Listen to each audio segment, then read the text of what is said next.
The cargo hauler Nightingale died screaming. Myra Ashton fought the controls as the ship tore itself apart around her. Metal shrieking, alarms wailing, a chorus of imminent death. The planet's surface rushed up to meet her, a bleak expanse of rust-colored rock and skeletal vegetation beneath a sickly yellow sky. Come on, she muttered through gritted teeth. Killing non-essential systems to route power to the failing stabilizers? The move bought her seconds, nothing more. Impact came like the fist of an angry god. The world became a violent blur of spinning horizon and shattering viewports. Mira's harness cut into her shoulders as the ship carved a trench through alien soil, throwing up plumes of rust-colored dust. When the hauler finally shuddered to a halt, silence fell like a curtain. Mira hung suspended in her harness, ears ringing, tasting copper. Blood trickled from a cut above her eyebrow. She fumbled with the release mechanism, dropped awkwardly to what had been the wall. Now the floor. Every breath sent sharp pains through her ribs, bruised, maybe cracked. The cargo bay door had buckled in the crash, leaving a gap just wide enough to squeeze through. Mira grabbed her emergency pack and crawled out into the dying light of an alien dusk. The landscape stretched before her in shades of crimson and rust, punctuated by twisted formations of volcanic rock. 2 moons already hung in the darkening sky, one pale blue, the other faintly green. Beautiful and utterly hostile. A sound caught her attention, labored breathing, rough and pained. Myra's hand went to the plasma cutter on her belt, the only weapon she had. Moving carefully around a jutting outcrop of stone, she found him. He lay sprawled in a shallow crater, limbs arranged at angles that suggested he'd fallen from a great height, or been thrown. His armor was unlike anything Mira had seen, overlapping plates of dark metal that seemed to drink in the fading light, etched with patterns that hurt to look at directly. The armor was cracked in several places, leaking fluid that gleamed an impossible silver against the crimson ground. But it was his face that made her breath catch. Almost human, but not quite. His skin held a faint, iridescent quality, shifting between bronze and deep amber, depending on the angle of light. Sharp cheekbones, a strong jaw, hair that fell in dark waves matted with silver blood. His eyes, currently closed, were set beneath a prominent brow ridge. He was dying. She could see that clearly enough. The silver blood pooled beneath him, too much of it, flowing from a wound in his side where the armor had. It's been pierced completely through. The sensible thing would be to leave him. Mira had her own survival to worry about, but she'd spent 5 years running cargo to frontier worlds. And the first rule of the Outer Territories was simple. You didn't leave people to die alone. She knelt beside him, assessing the damage with a practiced eye. The wound was bad, but maybe not fatal if she could stop the bleeding. Her medkit had basic supplies: pressure bandages, synthetic skin, coagulant gel designed to work across multiple species' physiologies. His eyes snapped open. They were the color of molten gold, bright and fierce and fixed on her with startling intensity.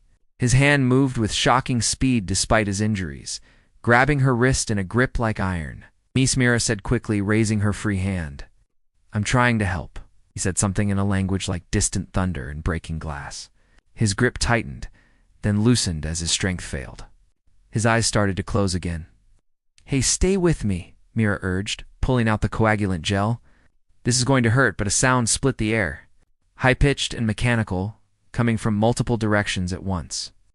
Mira's head snapped up to see lights moving through the darkening landscape. Not moons. Vehicles. The warrior beneath her stirred, his golden eyes focusing with effort. He followed her gaze, and his expression shifted to something Mira recognized across all species barriers: fear. He spoke again, more urgently. Then his hand released her wrist to gesture weakly at something lying a few feet away.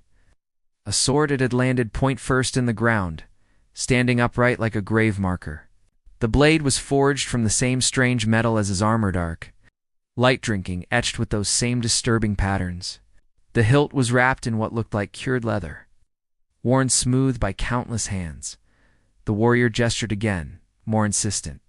Mira didn't understand his words, but the meaning was clear enough. Take the sword. The mechanical whine grew louder. The lights drew closer. Myra could make out shapes now sleek, gray, predatory vehicles moving with purpose directly toward them. She looked at the warrior. At his desperate golden eyes, at the silver blood still flowing from his wound. Then at the approaching lights, the decision took less than a heartbeat. Myra grabbed the sword. Pain exploded through her palm like she'd grabbed hold of a live electrical cable. But this was worse than electricity. It felt like the weapon was rewriting her at a cellular level, burning and freezing and tearing all at once. She screamed, but her hand wouldn't release the hilt. Her fingers had locked around it as though fused. The sword blazed with light that seemed to come from within the metal itself, cold, harsh, brilliant. The etchings along the blade ignited, burning with that same terrible radiance. The warrior's eyes went wide with shock. The vehicles screeched to a halt in a semicircle around them. Doors hissed open. Figures emerged, warriors in armor similar to the one lying wounded, but darker, more brutal in design. They moved with deadly purpose, weapons raised. Then they saw the sword in Myra's hand. As one, they stopped. The weapons lowered fractionally. Myra could see their faces now through their helmet visors' features, like the wounded warriors, but harder, crueler. And they were staring at her with expressions she'd never expected to see on hostile warriors' faces. Terror, one of them spoke, voice distorted by helmet speakers but tone unmistakable, horrified disbelief. The word he used repeated through their ranks like a prayer or a curse. Then, impossibly, they retreated. Back to their vehicles, movements almost frantic. Engines roared to life. Within seconds, they were gone.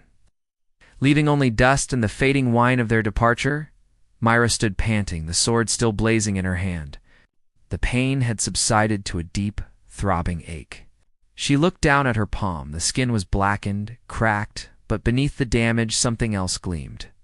Patterns like the ones on the blade seemed to have been burned into her very flesh. "What?" she whispered. "What did I just do?" The warrior tried to speak, failed, tried again. His voice came out rough, barely above a whisper, but this time Myra understood him. Not the words themselves, but their meaning. As if the sword had created a bridge between their minds. "You claimed the soul blade. You claimed me." Before she could respond, before she could even begin to process that, another sound reached them. Different engines coming from the opposite direction. The warrior's expression shifted relief, mixed with something that might have been dread. "Your people," Myra asked. "My people," he confirmed. "They will see what you have done. They will see the blade has chosen you." A pause, his golden eyes searching her face. "They will not understand." Shapes appeared on the horizon, more vehicles, but these moved with different purpose. Not predatory, but desperate, searching. They spotted the blazing sword from half a mile away and accelerated. When they arrived, warriors poured out in a flood of dark armor and drawn weapons. But they stopped short when they saw Myra standing over their fallen comrade, the soul blade burning in her ruined hand. One of them, a female warrior with elaborate etchings on her armor, took a step forward. Her helmet retracted, revealing features similar to the wounded warriors, but feminine, beautiful, in a fierce way. Her eyes, the same molten gold, went from the sword to Myra's face, to the wounded warrior, and back again. She spoke. And through the strange connection the sword had forged, Myra understood. Impossible. The soul blade cannot bond with an outsider. It cannot bond with a human. Myra looked down at the weapon still locked in her grip, at the patterns now burned into her skin, at the warrior whose life she'd tried to save. His eyes met hers, and in them she saw the truth. Whatever she'd thought she was doing, helping a wounded stranger, defending them both, she'd actually done something far more significant. Something that had just changed the course of her life in ways she couldn't begin to comprehend. The female warrior stepped closer, her expression cycling through shock, disbelief, and finally settling on something cold and hard. "Release Prince Draven," she commanded. "Release the soul blade." "You have no right." "She cannot," Draven interrupted. his voice stronger now, despite his wounds. The blade has chosen. The bond is made.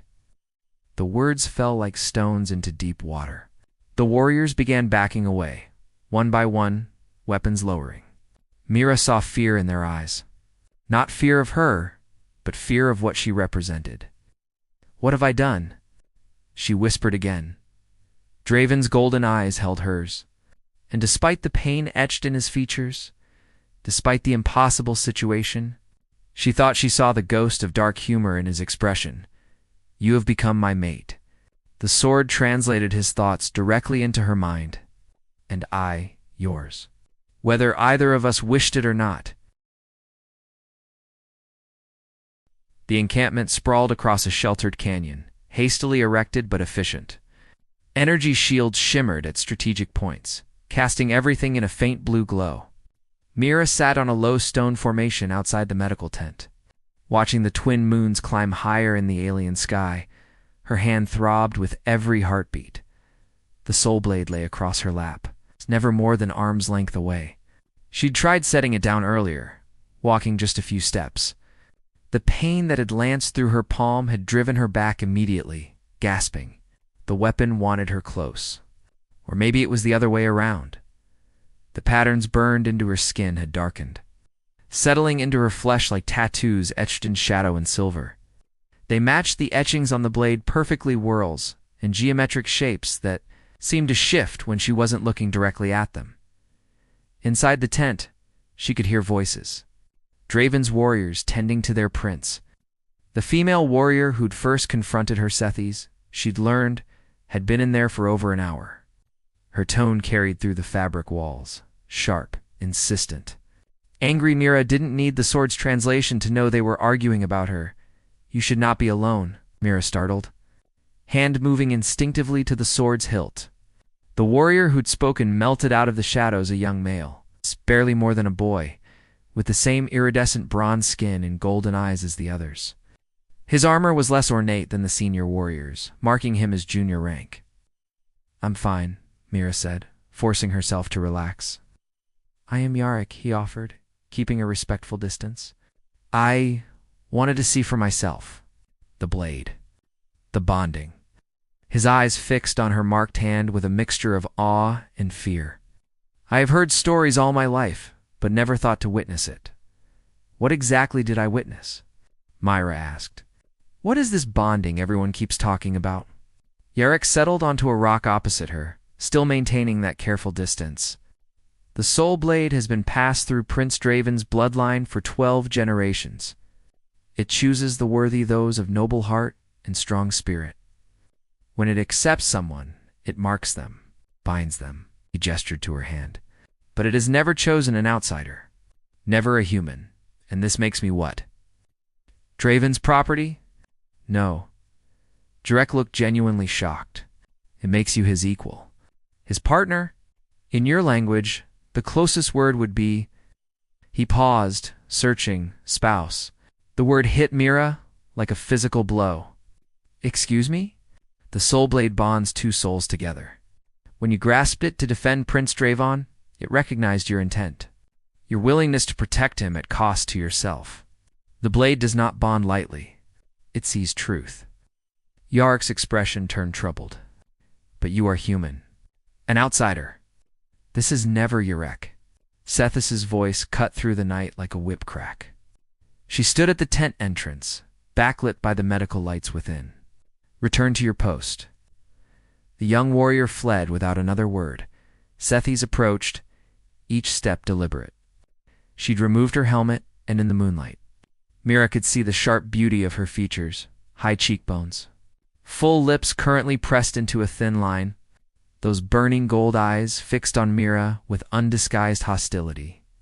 "You should not fill his head with romantic notions," Sethes said. "The bonding is a curse, not a blessing. The blade is rejecting you even as it binds you. Can you not feel it? The pain?" Mira's hand throbbed in response, as if agreeing. "I feel it." "Prince Draven and I were to be joined," Sethes continued, her voice dropping to something dangerous. "Our families negotiated for years. The alliance would have strengthened both our houses." She moved closer. Then you arrived. A cargo pilot who knows nothing of our ways, our traditions, our "I didn't ask for this." Mira interrupted, meeting those golden eyes. "I was trying to help a dying man. That's all. And in doing so, you destroyed everything." Sethas's control cracked slightly, showing the raw hurt beneath. "Do you know what it means for him to be bound to someone like you? A human who will be dead before he reaches his middle years? Your lifespan is nothing compared to ours. You will wither and die, and the blade will die with you, ending his bloodline's claim to it forever." The words found their mark. Myra had been so focused on the immediate crisis, the crash, the enemy warriors, the impossible sword, that she hadn't thought about the long-term implications. "How long do your people live?" she asked quietly. 300 of your years, sometimes more." Sethi's smile was bitter. "You will give him perhaps 50 at most. And when you die, the blade's power dies. He will be left broken, bond-severed, unable to fulfill his duty as prince." Mira looked down at the sword, at the patterns now permanently etched into her flesh. "Is there a way to break it? To undo what happened?" "Death." Sethi said the word simply. "Yours or his. Those are the only releases the soul blade recognizes." Before Mira could respond, a commotion erupted from the medical tent. Warriors shouted. Equipment crashed. Then Draven's voice, stronger than it should have been, given his injuries. Cutting through the chaos, both women ran.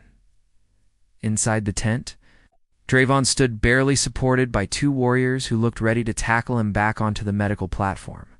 The wound in his side had been sealed with some kind of silver gel that gleamed in the harsh lights. But blood still seeped around the edges. His armor had been removed, leaving him in dark-fitted clothing that showed the lean muscle of a warrior's build. His golden eyes found Mira immediately. "All of you now, my prince, you should not," one began. "Out." They fled, Sethi's hesitating only a moment before following. The tent flap fell closed, leaving Myra alone with Draven. He swayed slightly, and she moved instinctively to steady him. Her hand, the marked one, touched his arm. The connection blazed to life. It wasn't painful this time. Instead, Mira felt a rush of sensation that wasn't her own. Draven's pain from his injuries, his frustration at his weakened state, his confusion and anger, and beneath it all, carefully buried, something that felt like wonder. He felt her too. She knew it by the way his eyes widened slightly, by the sharp intake of breath. "This is why I needed them gone," he said, his voice rough. "Every time you are near, I feel everything, your thoughts, your emotions. It is overwhelming. The bond." Mira guessed, the beginning of it. He pulled away from her touch, and the connection muted but didn't disappear entirely. "It will grow stronger. In time, we will be unable to hide anything from each other. Every thought, every feeling, laid bare." Mira's stomach dropped. "That's terrifying, yes." A ghost of dark humor crossed his features. "Sethi spoke to you. I felt her anger through your reaction to her words. She said I'm killing you, slowly, that when I die, the blade dies, and you lose everything." Draven moved carefully to a chair, lowering himself with a grimace. "Sethi's is not wrong. Human lifespans are brief compared to ours. The bond typically lasts centuries, allowing the blade's power to be passed to the next generation. With you?" He trailed off. "With me, your bloodline loses its claim to the weapon in a handful of decades." "Yes."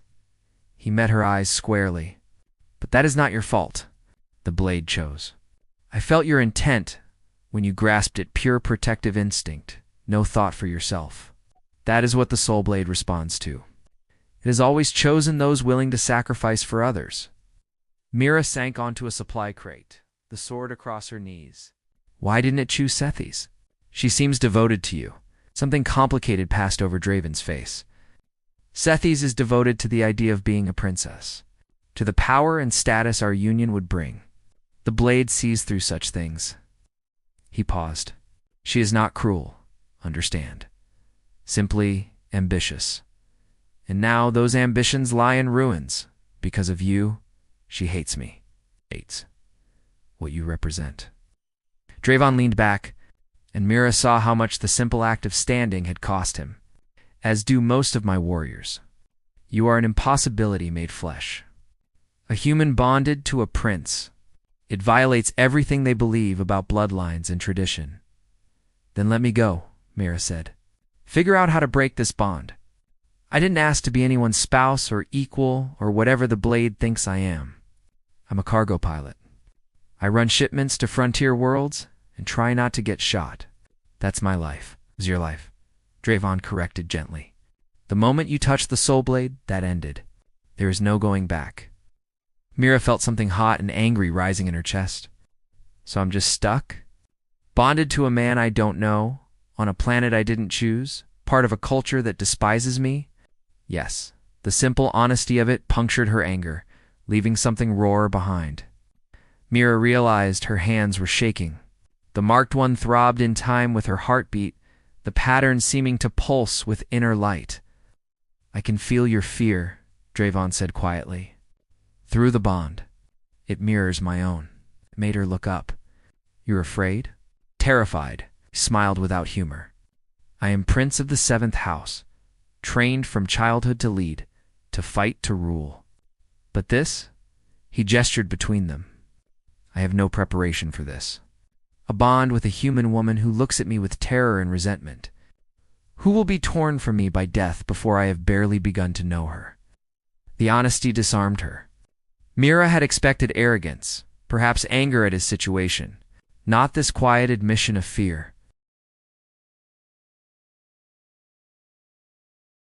Sethi said you'd be broken when I die, Mira said. Bond severed. The severing of a soul blade bond has driven stronger warriors than I to madness, Draven acknowledged. But that is a problem for decades hence. Right now, we have more immediate concerns. The warriors who attacked us, the Corinth clan.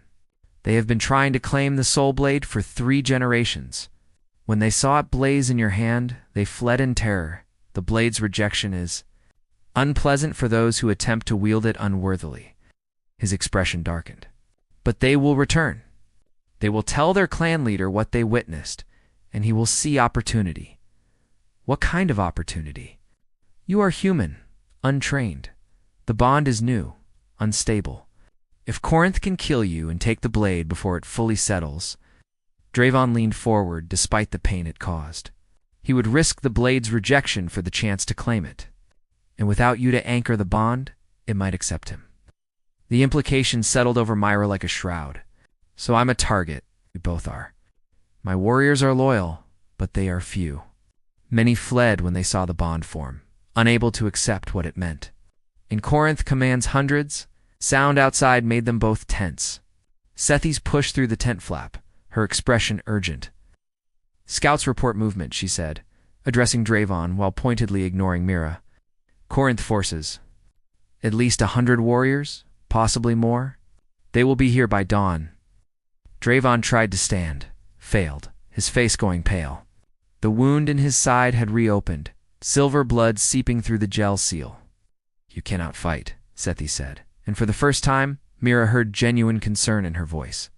You can barely stand. Then we run, Draven said through gritted teeth. To where? They have air support. Ground vehicles. We are 12 warriors, and Sethis' eyes flicked to Myra, a human. We cannot outrun them. Mira felt the weight of those golden eyes on her. Felt through the bond Draven's pain, his frustration, his desperate calculation of impossible odds. The blade chose you for a reason, he said, speaking directly to her now. It does not make mistakes. You have some strength, some quality it recognized. I'm an engineer and a pilot, Mira protested. Not a warrior? Then we will have to hope that is enough. Sethi's made a sound of disgust.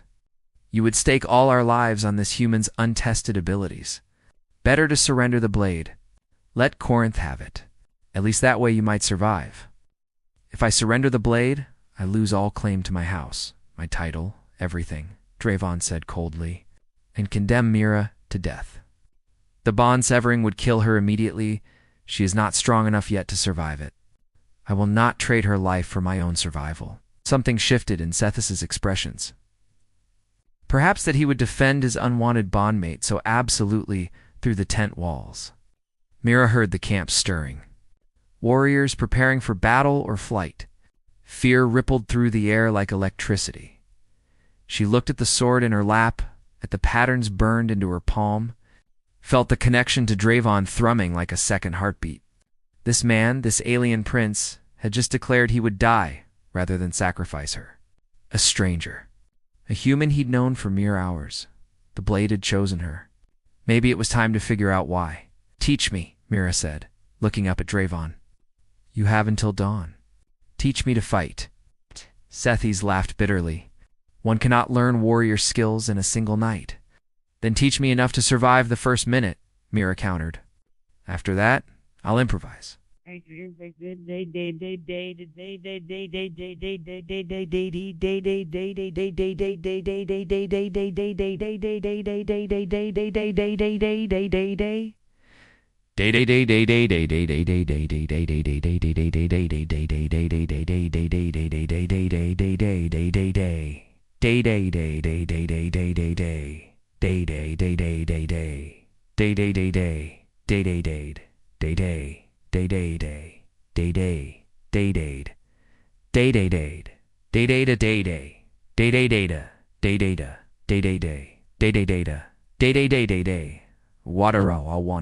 I'll be all, I'm all well worry. I'll be wanna by wall why I'll be wild right wall way down why I'll wide I'm raw why did day I'll die I'll why die way I die.